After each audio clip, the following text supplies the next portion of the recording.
All right, what's going on, guys? So back with another MLB video.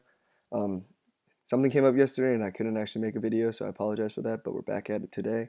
Uh, Big night at MLB again. MLB lineup cashed again, um, and we're on to today. So let's get right into it. Starting at pitcher, we got the safest option at the top in Johnny Cueto. Johnny Cueto had a really good game in his last game against Cincinnati, and that was at Cincinnati, which is a hitter's ballpark. Except this week now he's at home. I expect a lot of strikeouts, and I think Johnny Cueto could go to distance tonight, especially at home. I think he's by far the safest option on the slate.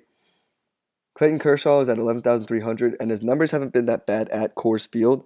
However, I still won't be targeting Kershaw. He's a little too expensive in my opinion, and especially in a Coors Field game. I'd rather be looking elsewhere or just pay up for Johnny Cueto. Rick Porcello is an interesting pitcher. Um, he's been very solid this season, but his worst game was actually at Tampa or against Tampa Bay at home.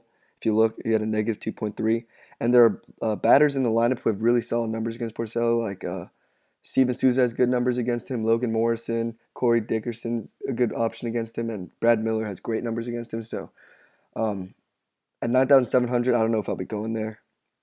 Uh, Guys in the middle here, like Lance McCullers, he's going up against the Yankees, who have one of the best offenses in baseball, so I'll be staying away from there, especially in Yankee Stadium. The Philadelphia Washington Nationals game. First, let me say I apologize to people who had or people who I sent lineups to who had some Nationals and Orioles in there. We still ended up cashing, but it could have just been a bigger night.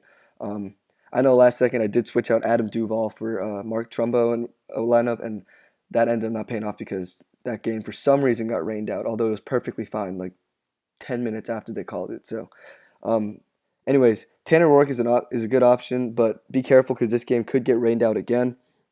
So Tanner Roark is a solid option. He's not going to get you like 30, 40 points, but he's going to get you that 20, I think, today against Philly. Danny Duffy is high upside, but a very low floor. You're either going to get a really good game out of Danny Duffy or a really bad one because the Orioles strike out a bunch against left-handed pitchers, but they have like Machado, Trumbo, Trey Mancini, and all these guys that can hit left-handed, hit pitching pretty well. So be careful there. Irvin Santana is a little too expensive for me.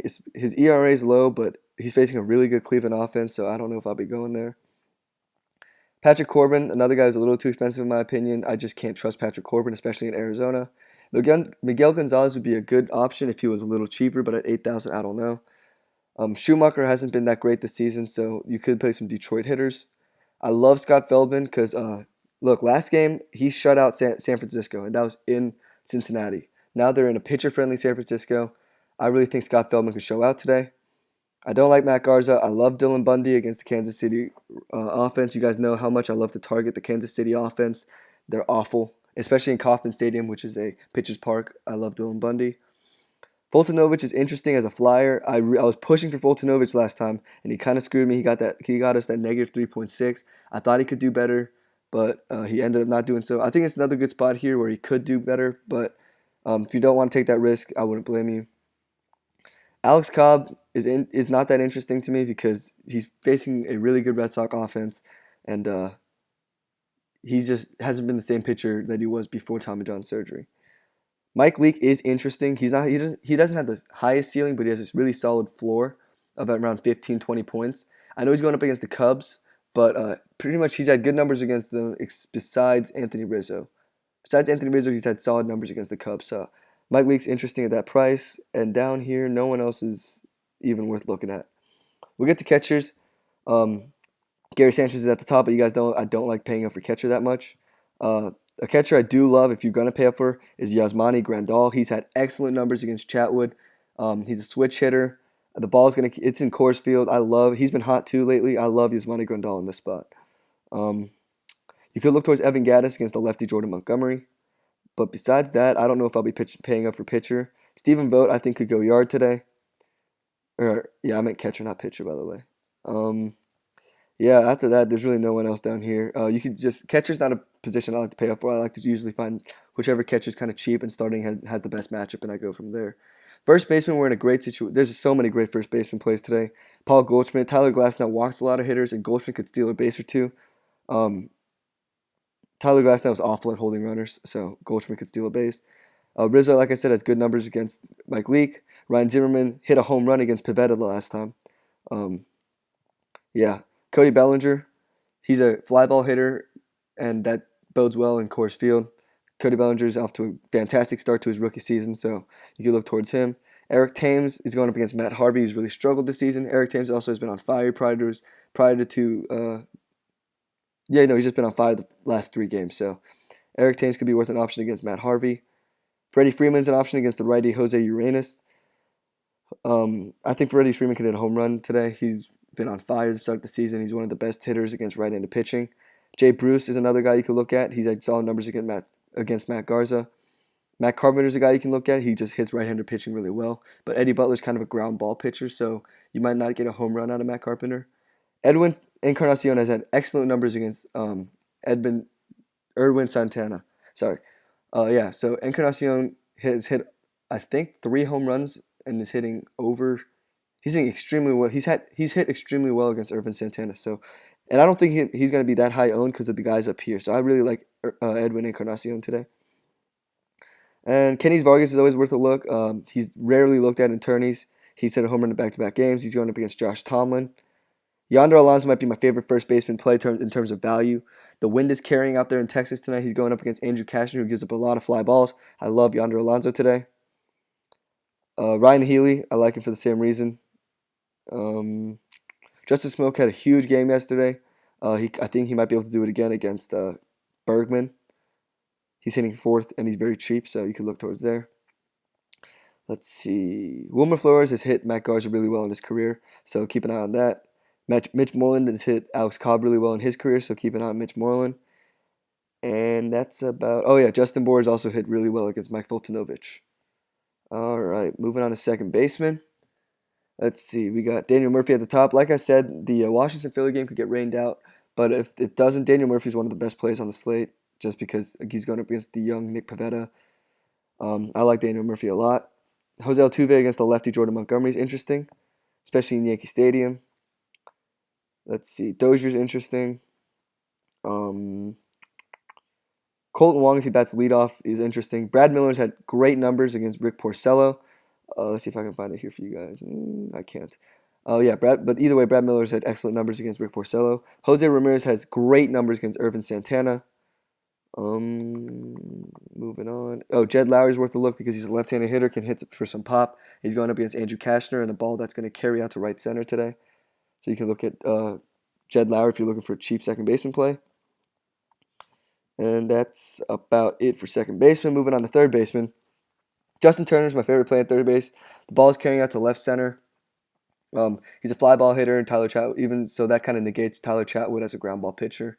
I love Justin Turner in this spot tonight. He hits righties better than lefties too, so keep that in mind. Miguel Sano is always an option because of his ability to hit a home run. I think he could hit one today against Josh Tomlin.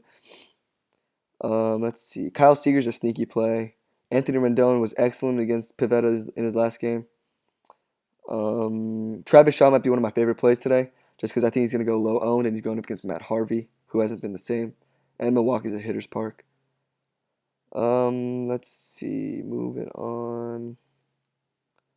Let's see. I don't know. Oh, Luis Valbuena is always a good, intriguing option. He's going up against Jordan Zimmerman, who's been one of the worst pitchers since he moved to Detroit. Valbuena hits right-handers really well, and I really like Valbuena at 3,400. Chase Headley, I could see if you want to look towards him. He's been kind of slumping lately, but he's still hitting pretty solid, and he's going up against Lance McCullers in Yankee Stadium, so he's worth a look. Derek Dietrich, he's eating leadoff today. Very intriguing play, just because he's very cheap and he's hitting leadoff. And that's going to be about it for third baseman. Let's move on to shortstops. So shortstops, we got Corey Seager at the top. I like Corey Seager. I like Trey Turner. I love Carlos Correa. I think he's going to go a little under-owned, but he's been on fire lately. I love Carlos Correa a lot. Moving on. If Asdrubal Cabrera plays, I don't know if he's going to. If he's going to play, he's had good numbers against Garza. I love Didi. I love Polanco. They're both solid plays. That's about it for shortstop. When I looked through, I didn't really like a lot of shortstop today. So moving on, we got outfielders.